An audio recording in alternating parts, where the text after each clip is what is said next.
And tonight, many families are still assessing the damage left behind from Hurricane Ian.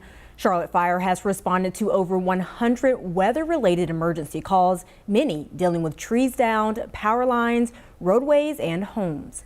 WCNC Charlotte's Jesse Pierre shares more on cleanup efforts now underway by a local family whose home was left destroyed by the storm.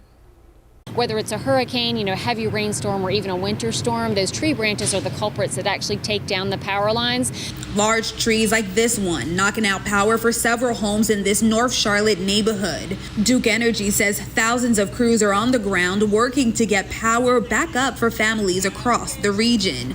Over in McClory Heights, trees causing much more damage. I was a little bit nervous about my trees. I was contemplating if I should park my car on the street or if I should park it in my driveway. Mariah Harris's home made it okay, but the same can't be said for her neighbor across the street.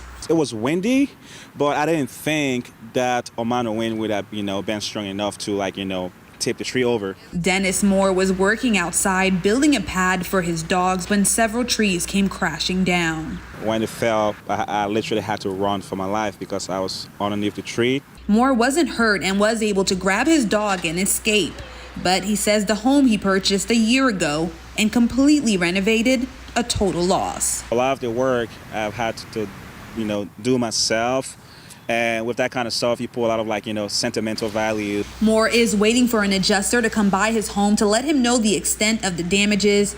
And he says all that is left to do is rebuild. Charlotte is home for us, so we're not going to sell this. We're going to keep it and, just hope for the best. His family plans to stay with a friend in the meantime. Moore says it's just fortunate no one was hurt. Jesse Pierre, WCNC Charlotte.